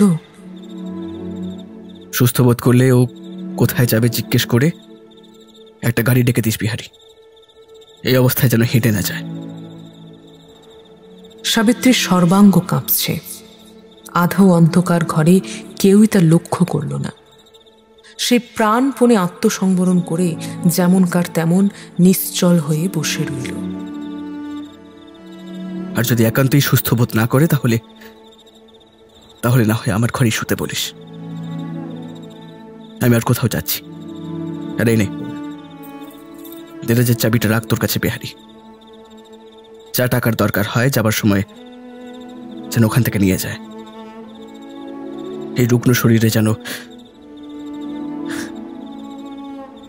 সতীশের কথাগুলো একই সাথে বিষ আর অমৃতের মতো মিশ্রণ হয়ে সাবিত্রীর সর্বাঙ্গকে ধুয়ে দিতে লাগলো। সে চেয়েও কিছু বলতে পারছিল না। আমি আবার পাথরে ঘাটায় যাচ্ছি বিহারি, কাল ফিরব। একটু বেলা হবে বোধহয় আসতে। এরপর উঠে গিয়ে এক পা এগিয়ে আবার থমকে দাঁড়িয়ে পড়ল। সে বলল, সাবিত্রী, কোনো সংকোচ করো না, যা যা দরকার হয় দিও। চলি। সতীশ চলে যেতে সাবিত্রী আর নিজেকে সামলে রাখতে পারল না। ডুকরে কেঁদে উঠল সে।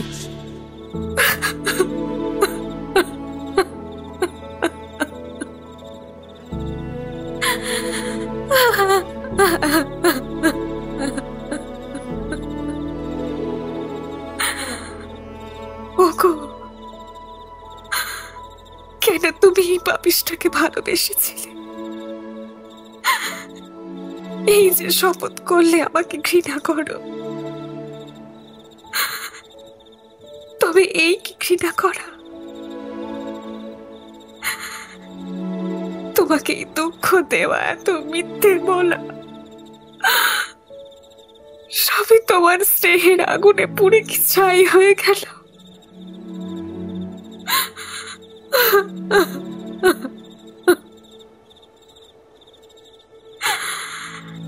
কে আমায় বলে দেবে, কে আমায় বলে দেবে যে কি করলে আমি তোমার ঘৃণা পাবো? কি করলে?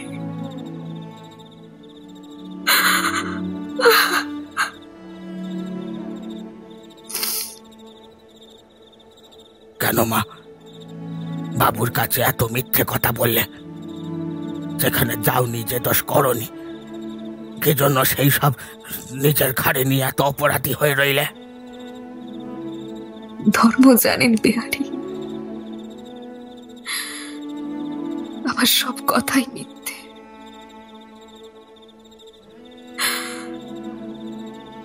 বলতে আমার বুক ফেটে গেছে, তবু বলতে হয়েছে।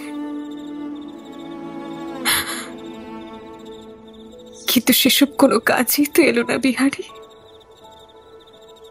কোনো কাজই যে এলো না। তুমি জানতে চাইছো কেন এত মিথ্যে বললে?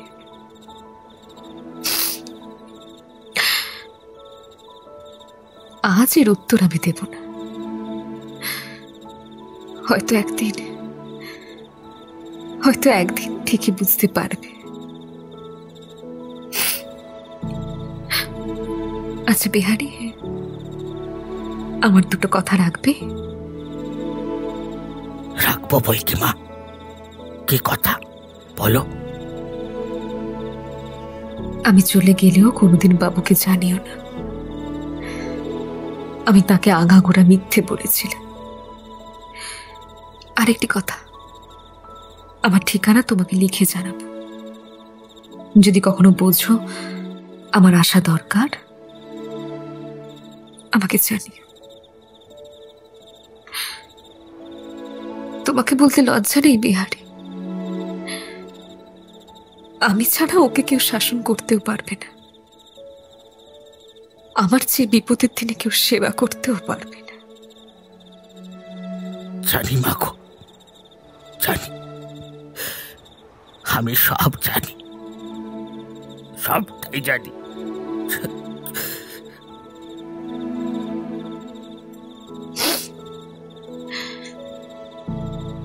চললাম আমি, ওকে তোমার হাতেই দিয়ে গেলাম বিহারী। দেখো আমার কথা দুটি যেন রেখো। ভগবান করুন তোমরা সুখে দেখো। আমার এই পোড়া মুখ যেন আর তোমাদের সামনে আমাকে আনতে না হয়।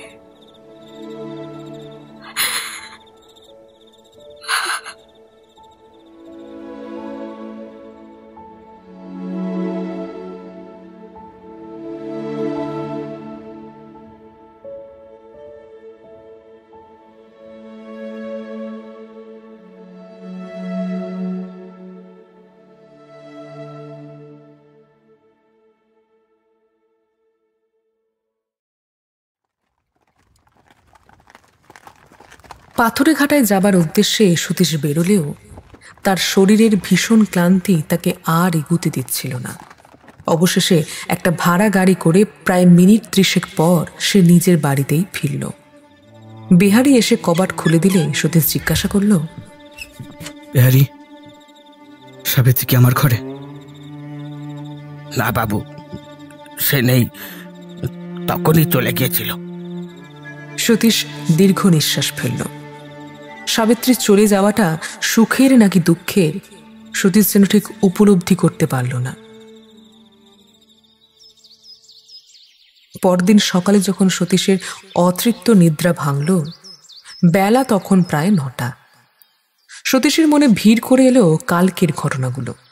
একটা দামাল ঝড়ের মতন হঠাৎই কিভাবে যে একই রাতে একের পর এক দুর্যোগ আছড়ে পড়ল সতীশের জীবনে, তা মনে করতেও শিউরে উঠতে হয়। বিহারে এসে সাজানো তামাক রেখে বেরিয়ে যাচ্ছিল, এমন সময় সতীশ তাকে ডাকল। শোন বিহারী, কাল কখন সেখানে এসেছিল রে? আগে বাবু, দুপুরবেলা। কি করে বাড়ির খোঁজ পেল? সে তো জানি না বাবু। হ্যাঁ রে বিহারী, তুই কি সত্যি আমাকে এত বড় গরু পেয়েছিস যেটাও বুঝতে পারবো না? সত্যি কথা বল, কি ও ভাই ফেল ফেল করে চেয়ে রইলি যে বড়? তুই বিপিনের ওখানে যাস না? সাবিত্রীর সঙ্গে তো দেখা হতো না? কি? না বাবু। এই তারা বলছি, তারা, আমি আদেশ না করা অব্দি সাবিনা খবরদার। তুই তাকে এখানে আসতে বলেছিস তাই না? সত্যি করে বল। না বাবু, আমি তো তার। আবার মিথ্যে বলে? তুই না বললে কেমন করে ওই শয়তানটাই বাড়ির খোঁজ পেল?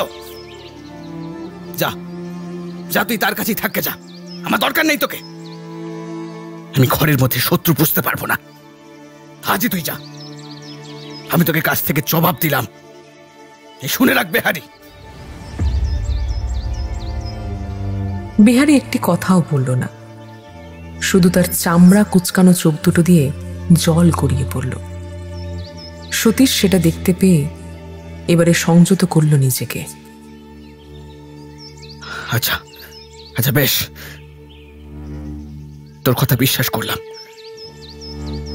রাতে কোথায় গেল সে? জানি রে বাবু, চিঠি লিখে তার ঠিকানা জানাবে বলে গেছে। একটা সত্যি বলবি বিহারী, তাকে ভারী রোগা দেখলাম।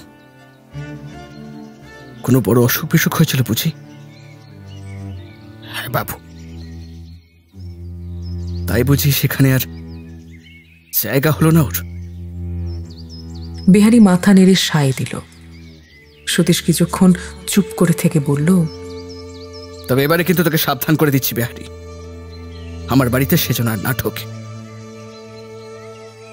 কোন রকম ছুতো করেও যেন আমার সঙ্গে দেখা করবার চেষ্টা না করে। কই আমার দেড়ে চাবিখানা? যাবার সময় কত টাকা দিলি তাকে? টাকা সে নিতে চায়নি বাবু। এই নিন, আপনার চাবিখানা ধরেন। তাই নাকি? বাহ, ইতিমধ্যে আর কি কি ছলা কলা সে শিখেছে কে জানে। তা বিহারী বাবু, তারপরে তোমাদের মধ্যে কি কি পরামর্শ হলো? বিহারী আর নিজেকে সামলে রাখতে পারল না, অশ্রুরুদ্ধ কণ্ঠে বলে উঠল, বাবু, সাবিত্রী কি পরামর্শ করবে আমার মতো লোকের সঙ্গে? আপনার চরণে দোষ ঘাট করে থাকি, মাথা পেতে নিচ্ছি, যা ইচ্ছা শাস্তি দিন, কিন্তু বুড়ো মানুষকে এমন করে পোড়াবেন না বাবু। দয়া করুন বাবু, দোয়াই আপনার বাবু, দোয়াই। সতীশের নিজের চোখের কোণও হঠাৎ যেন ভিজে উঠেছে। তার বুকের জ্বালা এই বুড়ো বুঝবেই বা কি করে? অযথাই সে চোটপাট করছে বেচারার ওপর। আচ্ছা, তুই যা এখন। ঘণ্টা 2 পরে সতীশ পাথরে ঘাটের উদ্দেশ্যে রওনা হলো। তার মাথায় এখন একটাই চিন্তা ঘুরপাক খাচ্ছে, সে উপিন্দাকে মুখ দেখাবে কি করে। উপিন্দাকে সব সত্যি বললেও তিনি কি আদৌ বিশ্বাস করবেন সতীশের কথা? কিরণময়ীদের বাড়ির সদর দরজা খোলাই ছিল। সতীশ ভেতরে এসে চুপ করে দাঁড়ালো। লজ্জার সমস্ত কথা মনে করতেই তার সারা শরীর কাঁপতে লাগলো। সে যে শুধু উপিন্দার মুখোমুখি দাঁড়াতে দ্বিধা করছে তা তো নয়, এরপর থেকে এই বাড়িতেও বা কোন মুখে সে ঢুকবে? উপিন্দার মতো বন্ধু, গুরুজন, অভিভাবককে সে তো হারালোই, সঙ্গে হারিয়ে ফেলল তার বিশ্বাসও। তাও আবার তেমন কারণে যার সঙ্গে ওর কোনো সম্বন্ধই ছিল না। আর যার জন্য সতীশকে এই কলঙ্কের ভাগী হতে হলো, সে সাবিত্রী কিভাবে পারল সতীশের এমন সর্বনাশ করতে? যে বিড়ম্বনায় সতীশকে সে ফেলে গেল, তা থেকে মুক্তির উপায় কোথায় খুঁজে পাবে সতীশ এবারে? বৌমা ডাকছে না আপনাকে। হঠাৎ চমক ভাঙল সতীশের। বাড়ির ঝিটা তাকে ডাকতে এসেছে। কিরণময়ী তাকে ডেকে পাঠিয়েছে। সতীশ খানিক ইতস্তত করে জিজ্ঞেস করল, উপেন্দ্রবাবু এসেছেন? হ্যাঁ, বাবু তো কাল এসেছিলেন অনেক রাত্রিরে। আর তার ছোট ভাই আর বউ ঠাকুরুন? কই না তো, তিনি তো একলা এসেছেন। এসে পর্যন্ত আমাদের বাবুর কাছে বসে আছেন। বাবু কেমন আছেন? আর বাবু, এবারে উনি শেষ হলেই হয়, শান্তি পান গো। বৌঠান তিনি কোথায়? তিনি এই মাত্র স্নান সেরে রান্নাঘরে গেলেন। সতীশ আর কোনো প্রশ্ন না করে পা টিপে টিপে যথাসাধ্য সাবধানে সোজা রান্নাঘরে চলে গেল।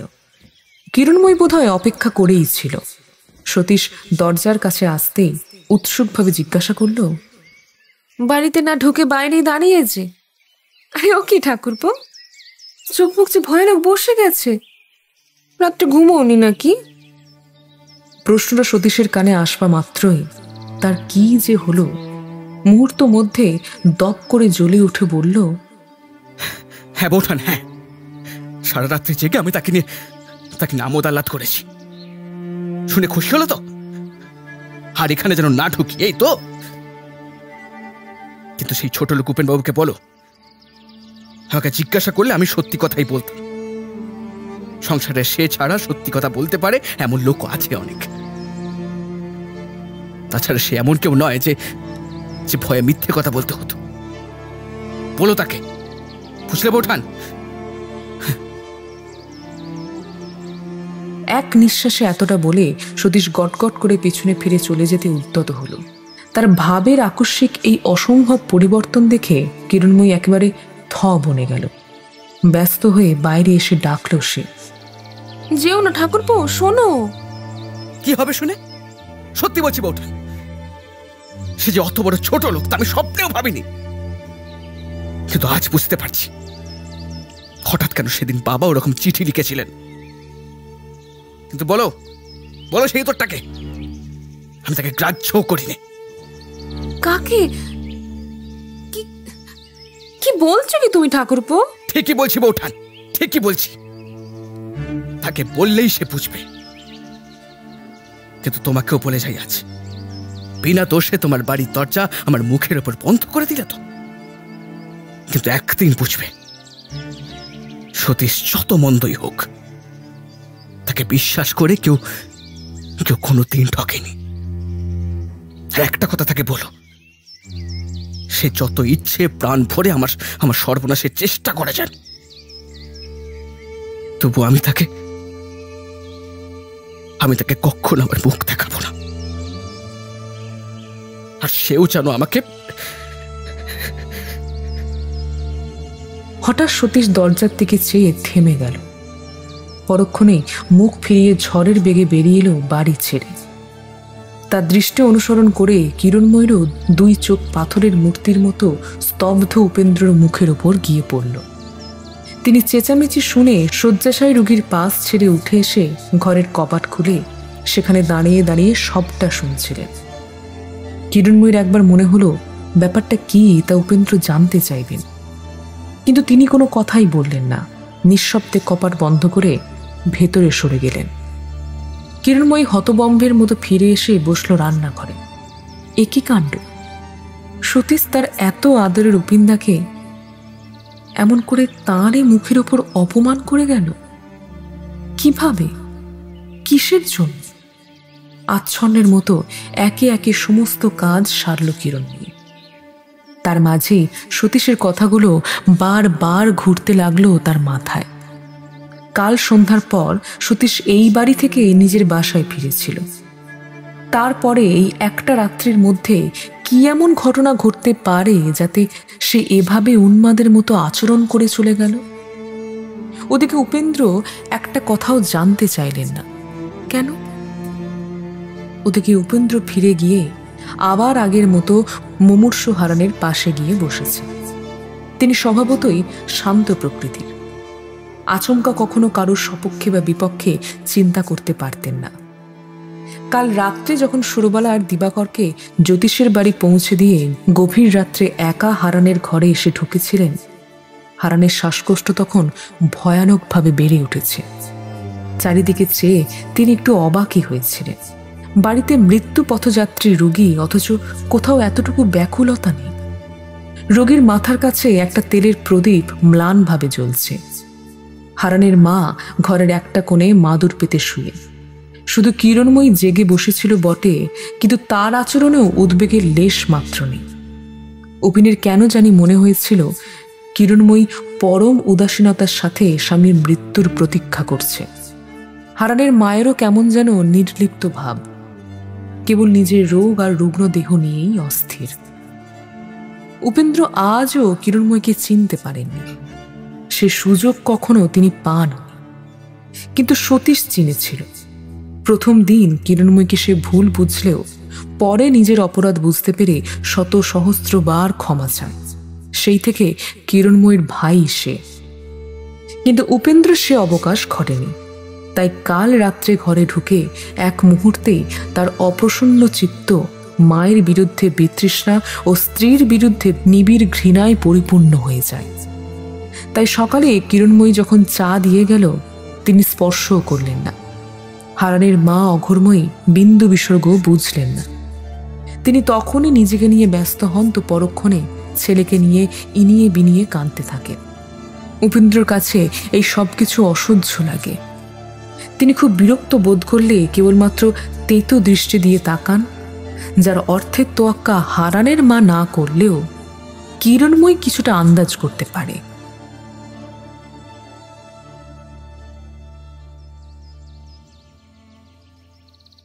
পরদিন বেলা 10টা কিরণময়ী উপেন্দ্রর কাছে এসে বলল, আপনার একবার সেখানে দেখা দিয়ে আসাও তো দরকার। দরকার নেই, ওরা সবটাই জানে। তবুও একবার যান, এখন তো কোনো ভয় নেই। স্নান খাওয়া সেরে একটু বিশ্রাম নিয়ে আসুন। উপেন্দ্র কোনো উত্তর দিলেন না। তবুও কিরণময়ী বলল, একটু বুঝুন, স্নান না সেরে উপোস করে এখানে চুপচাপ বসে থেকে তো কোনো লাভ নেই। গাড়িতে এসেছেন, কাল সমস্ত রাত্রি জেগে থেকেছেন, আজ এত বেলা অব্দি মুখে কিছু তোলেননি, এরপর যে আপনি অসুখে পড়বেন। সতীশ ঠাকুর বোন, এ সময় আপনি যদি, তাছাড়া আপনাকে সত্যিই বড় ক্লান্ত দেখাচ্ছে। আমি বসে আছি, ততক্ষণ আপনি একটু ঘুরে আসুন, কথা শুনুন, উঠুন। উপেন্দ্র হঠাৎ মুখ তুলে তাকালো কিরণময়ীর দিকে। এমন করে এত কথা সে তো আগে কখনো উপেন্দ্রর সঙ্গে বলেনি। উপেন্দ্রর কানের মধ্যে কিরণময়ীর এই প্রথম সস্নেহ অনুরোধ কি অপরূপভাবে যে ধরা দিল তার বলার নয়। মনটা এতক্ষণে একটু নরম হলো তার। কিন্তু কিন্তু ওষুধটা যে খাওয়াতে, দাঁতে আর কাজ নেই। অনেক ওষুধই তো জোর করে খাইয়েছি, আর খাওয়াতে চাইনি। উপেন্দ্র প্রতিবাদ করলেন না। ওষুধের যে সত্যিই আর কাজ নেই তা তিনি নিজেও খুব ভালো করে বুঝতেন। অগত্যা বেরোনোর জন্য উঠে দাঁড়াতেই কিরণময়ী বলল, আসবার সময় সতীশ ঠাকুরপুর বাসাটা হয়ে আসবেন কি? কেন? আমার তো লোক নেই যে তার ওখানে একবার পাঠাবো। সেই জন্য বলছিলাম যে আপনি যদি একবার। কেন জানি না উপেন্দ্রর হঠাৎ মনে হলো তাকে দিয়ে সতীশকে ডাকতে পাঠানোর প্রস্তাবটা নিতান্ত ইচ্ছাকৃতভাবেই খোঁচা দেবার জন্য কিরণময়ী করল। তাকে কি আপনার বিশেষ কোনো প্রয়োজন আছে? উপেন্দ্রর কণ্ঠস্বরে কাঠিন্যতার কারণ বুঝতে অসুবিধা হলো না কিরণময়ীর। তবুও সহজ মুখেই বলল, এই দুঃসময় তো আমার সকলকেই প্রয়োজন উপিনবাবু। তাছাড়া কেন যে হঠাৎ তিনি আমার উপর অমন রাগ করে চলে গেলেন তাও তো জানিনি। সেজন্যই ভাবছি আবার তাকে ডেকে আনবার চেষ্টা করা কি উচিত নয়? আপনি সেজন্য ব্যস্ত হবেন না, সে তো আমারই বন্ধু। আমাদের নিজেদের মধ্যেকার ব্যাপার আমরাই বুঝে নেব। তবে আপনার যদি তার সঙ্গে কোনো বিশেষ কাজ থাকে তো ওর কাছে লোক পাঠিয়ে দিতে পারি। তবে আমার নিজে যাওয়ার সময় হবে না, মাফ করবেন। বেশ, লোকই না হয় পাঠিয়ে দেবেন, তিনি আসলেই ভালো। বন্ধুর সঙ্গে বন্ধুর বোঝাপড়া যবে হয় হোক, কিন্তু আমি তো তার বোন। আমার এত বড় বিপদের দিনে আমাকে শাস্তি দিতে আপনাদের আমি দেব না। উপেন্দ্রর মনের আঘাতটা একথায় আরো গুরুতর হয়ে উঠল যেন। একদিন যে সম্বন্ধ উপেন্দ্রর জন্যই কিরণময়ী আর সতীশের মধ্যে শুরু হয়েছিল, আজ তার গুরুত্ব উপেন্দ্রর চেয়েও বেশি হয়েছে দেখে তিনি ব্যথিত হলেন। সম্পর্কটা ভাই বোনের হলেও কোনো বন্ধুর ভেতরকার বিবাদ যে সে সম্পর্ককে ভাঙতে পারবে না, কিরণময়ীর স্পষ্ট কথা আজ তারই প্রমাণ ছিল। তবুও আর কিছু না বলে উপেন্দ্র এবারে বেরিয়ে গেলেন ঘর ছেড়ে।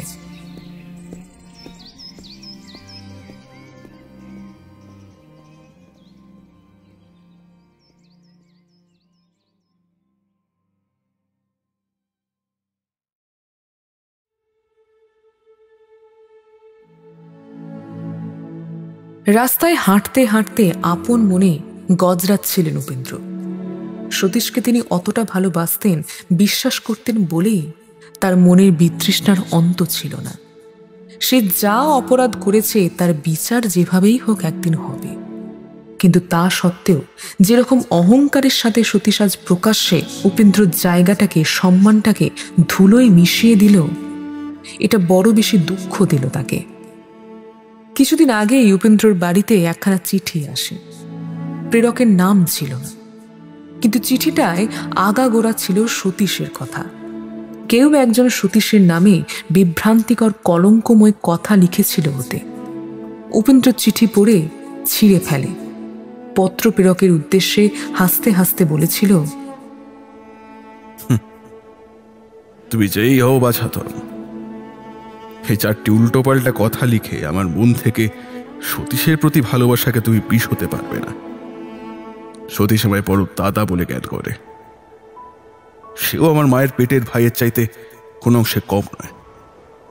তাই সতীশের সকল গোপন কথা নিয়ে যে যতই উড়ো চিঠি পাঠাও না কেন, আমার ভাইয়ের জায়গাটা আমার মন থেকে এক চুলও নড়বে না। সতীশকে আমি নিজের হাতে মানুষ করেছি। আমি জানি সে এমন কিছু করবে না যাতে তার পরিবারের, তার উপেন দাদার মাথা হেঁট হয়।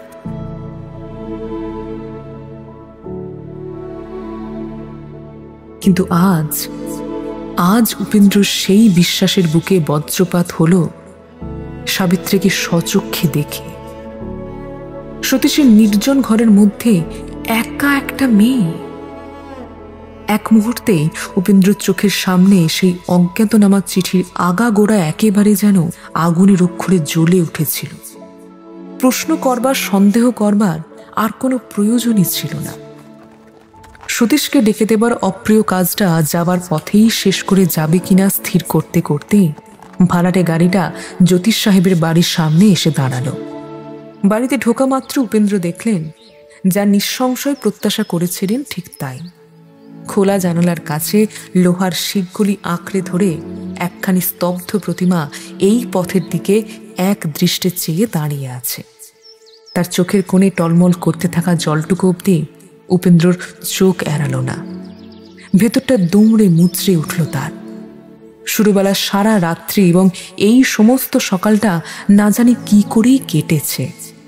অসুস্থ স্বামীকে একা একা বাড়ির বাইরে যেতে দিয়ে এতটা বেলা অবধি সে যে কিভাবে দগতে দগতে কাটিয়েছে তার ঠিক নেই। ভাবতে ভাবতে উপেন্দ্রর নিজের চোখও জলে ভরে উঠল। বাইরের বারান্দায় একটা ছোট্ট টেবিলের ওপর লিখবার সাজ সরঞ্জাম ছিল। উপেন্দ্র একখানা কাগজ টেনে চিঠি লিখতে বসলেন।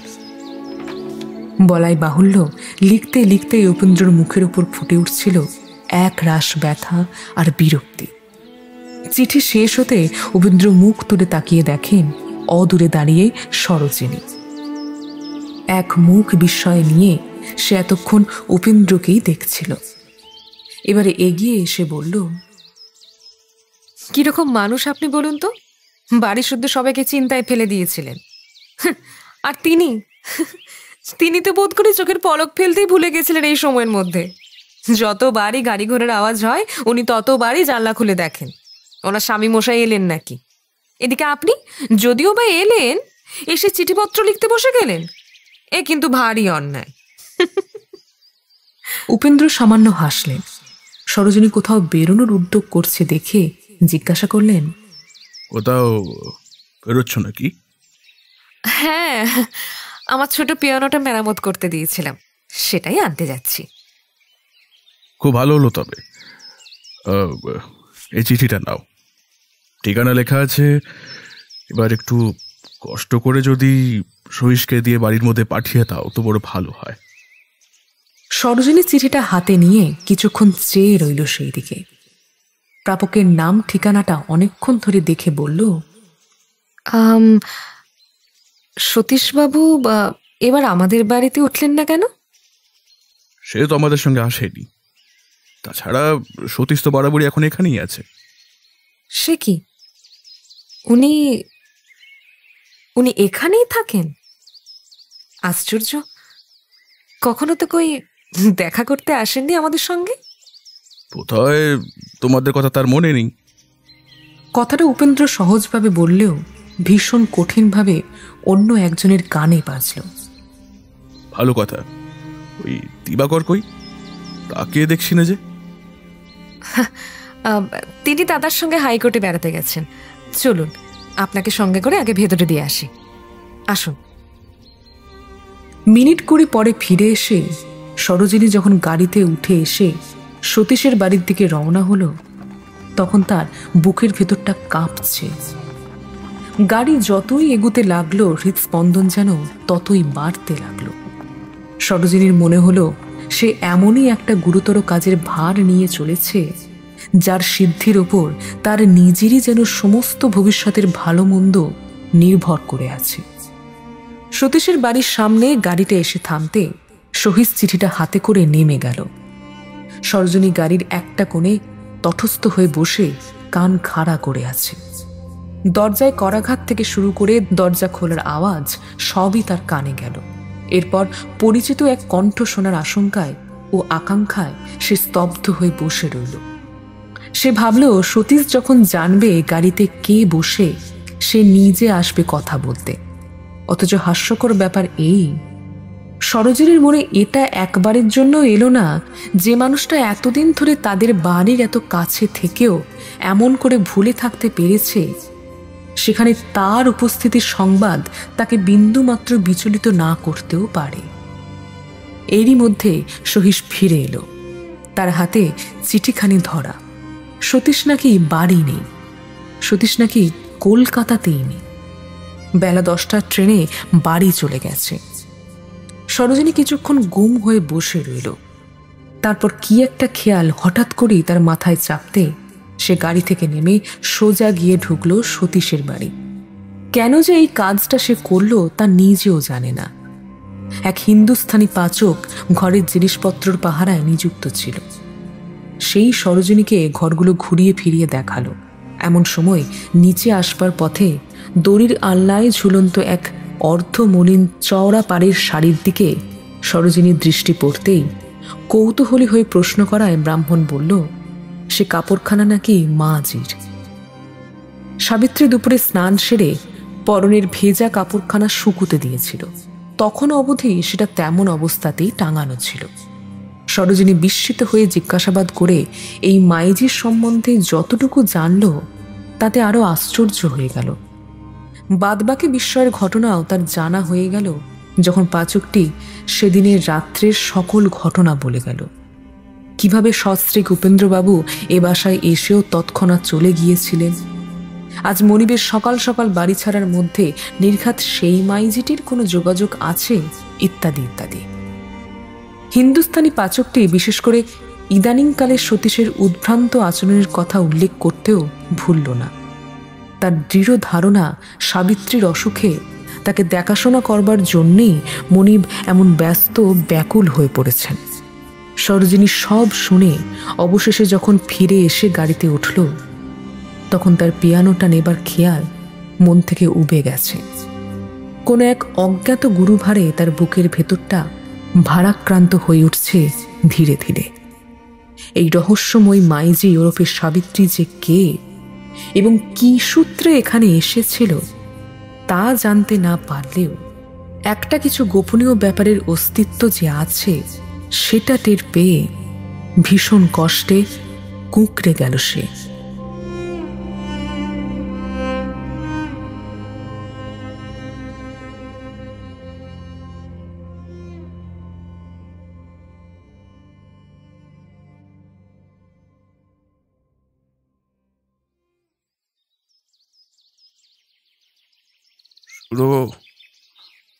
সুরবালা,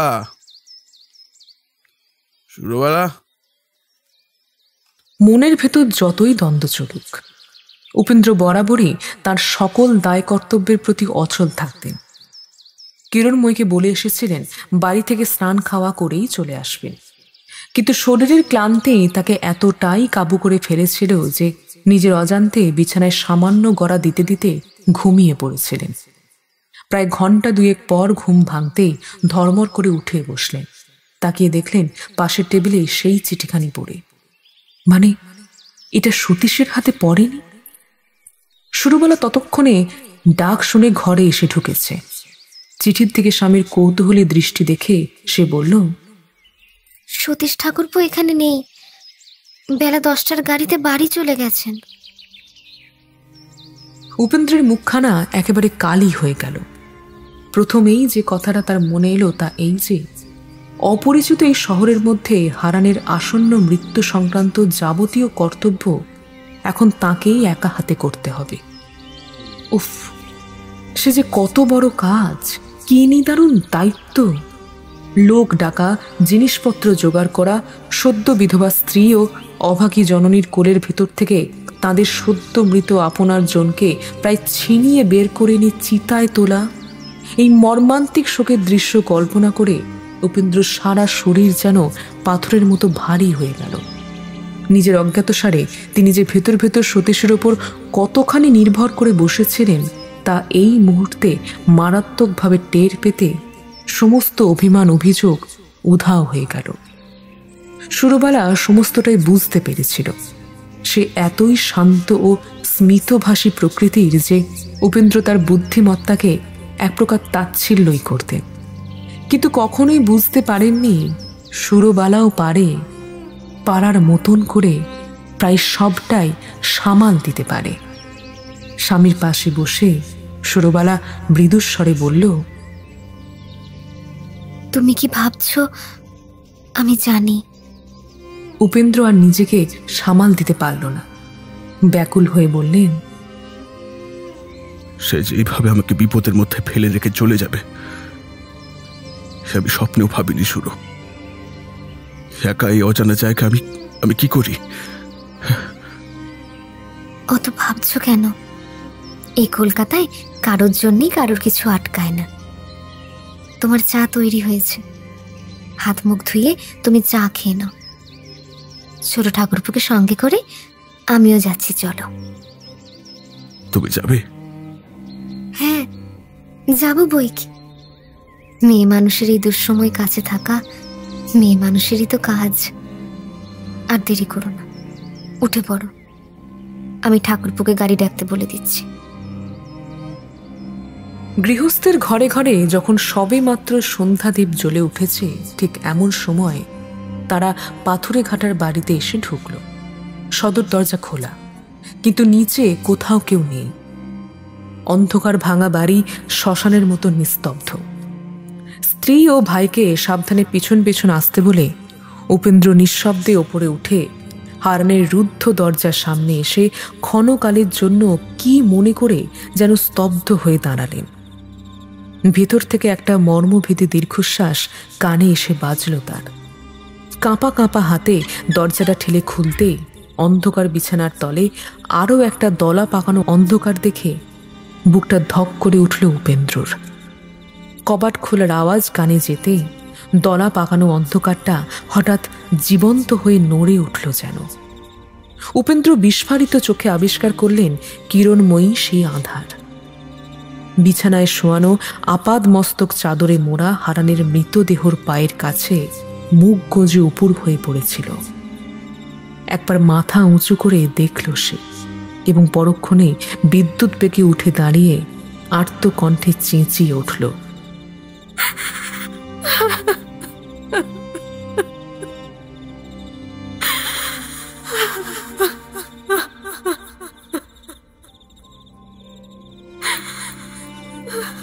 তারপরে উপেন্দ্রর পায়ের কাছে অজ্ঞান হয়ে পড়ে গেল সে। উদ্ভ্রান্ত হতচকিত উপেন্দ্রকে এক পাশে সরিয়ে দিয়ে সুরবালা তাড়াতাড়ি এগিয়ে এসে মাটিতে বসে পড়ে জ্ঞানহীন কিরণময়ীর মাথাটা নিজের কোলের উপর তুলে নিল।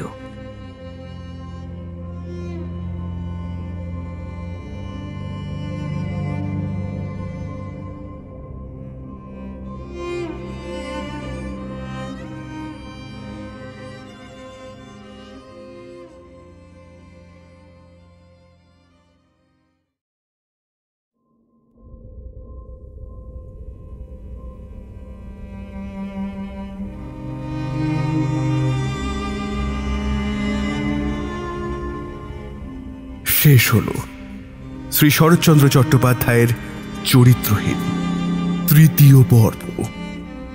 চরিত্রহীন চতুর্থ পর্বে আপনারা শুনবেন, মেম সাহেব হই বা অন্য যা কিছু, তবু আপনার আর আমার জাত তো একই। তাও আমার হাতে খেলে কি আপনার জাত যাবে? খাওয়াটা বড় কথা নয়, কিন্তু আমাদের দেশি লোক অসহায় দেশি মেয়ে পেলেই তাকে অপমান করবে, অত্যাচার করবে। আর এই তো দেশের নিয়ম। এ কি আপনার বাপ মায়েরা জানেন না? এ দুঃখের গণ্ডি থেকে শুধু তার নয় বউটা, আপনারও বার হওয়া উচিত। ও তার মানে ওই লোকগুলোর আমাকে করা অপমানটা আপনার কম বলে মনে হচ্ছে? নিয়ে যাও, তোমার ছোঁয়া খাবার খেতে আজ আমার ঘেন্না করছে। বিদায়, চললাম চিরকালের মতো।